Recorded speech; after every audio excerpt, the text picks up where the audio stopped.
مشتے غبار ہوں۔ شاہ عبدالعزیز دہلوی رحمۃ اللہ تعالی علیہ فرماتے ہیں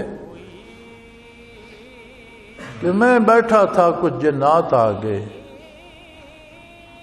حضرت ادب سے عرض کرتے ہیں ایک مسئلہ شرعی ہے، آپ کی اس کے لیے ضرورت ہے، آپ ہمارے ساتھ تشریف لے چلیں۔ مجھے لے گئے، جنوں کے بادشاہ کا دربار لگا ہوا تھا، جنات تھے اور بڑے بڑے پرانے جنات بزرگ بھی بیٹھے تھے، ان کی عمریں ہزاروں سال ہوتی ہیں۔ وہاں مجھے لے گئے، ایک انسان کو انہوں نے پکڑا ہوا تھا۔ مقدمہ یہ پیش تھا کہ ایک جن سانپ کی شکل میں پھر رہا تھا، اس شخص نے اسے مار دیا، وہ جنات اس کو مارنا چاہتے، بدلے میں قتل کرنا چاہتے، لیکن بادشاہ نے کہا کہ نہیں،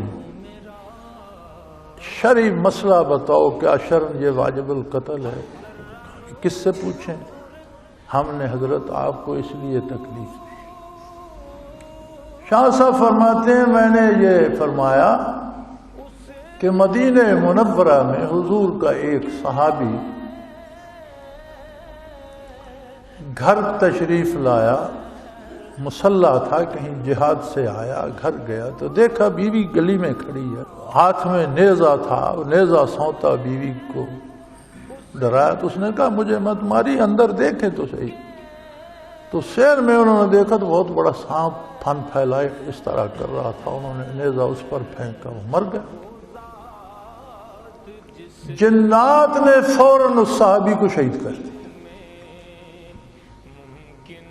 جن بھی مر گیا، صحابی وہیں، وہ بھی فوت ہو۔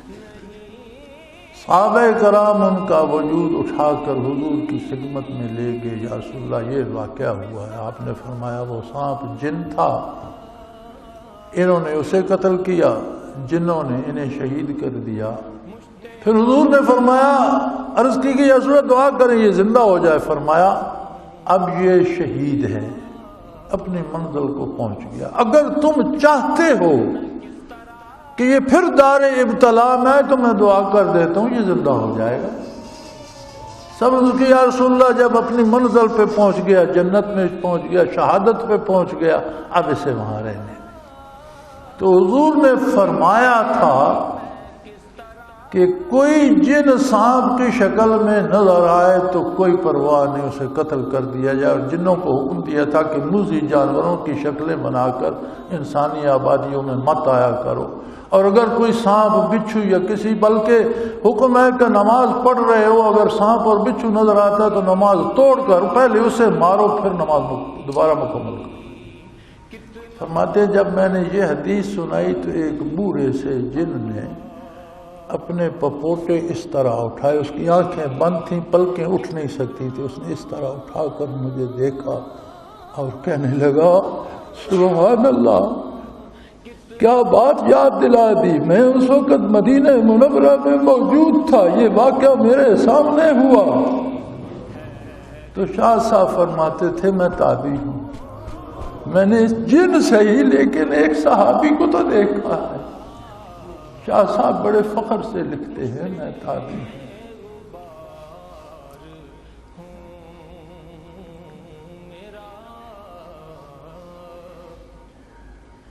یہ سعادت مجھے بھی نصیب ہے۔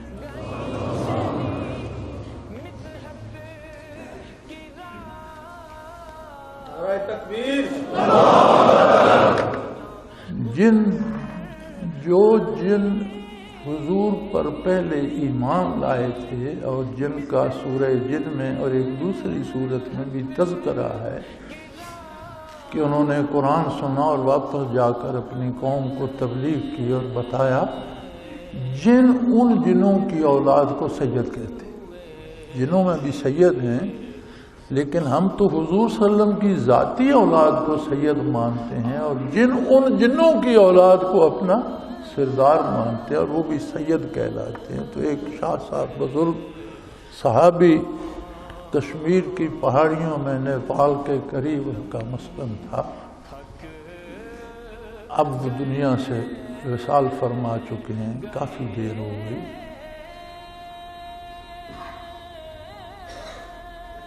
پتہ نہیں کیسے قدرت کے اپنے کرشمے ہوتے ہیں. کہیں میں بھی روحانی طور پر ادھر جا نکلا تو ان سے ملاقات ہو گئی. پھر میں نے انہیں دعوت دی کہ آپ اس مسجد میں دارالعرفان میں تشریف لائیں. تو فرمایا میں تو ہل جل نہیں سکتا، مجھے کوئی پکڑ کر بستر سے بھی اٹھاتا ہے. اکثر نمازیں لیٹے لیٹے اشارے سے ادا کرتا ہوں. میں نے کہا حضرت جو اٹھاتے بٹھاتے ہیں وہ وہاں بھی لا سکتے ہیں، آپ تشریف تو لائیں. تو ان کے لیے میں نے انڈوں کا حلوہ بنوایا، چائے بنوائی. میرے ذاتی کپ میں سے تقریباً 1/4 کپ چائے انہوں نے پی اور اتنا سا اس میں سے حلوہ بھی دیا. اسی مسجد میں، اسی دفتر میں یہاں تشریف لائے. یہ شرف الحمدللہ اللہ کی عطا سے مجھے بھی حاصل.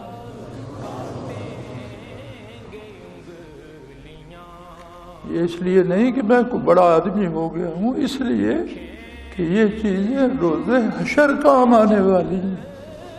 یہ لوگوں کے سامنے ان کی اہمیت نہیں ہے، لیکن یہ میدان حشر میں کام آنے والی. ان کی حیثیت وہاں ہے.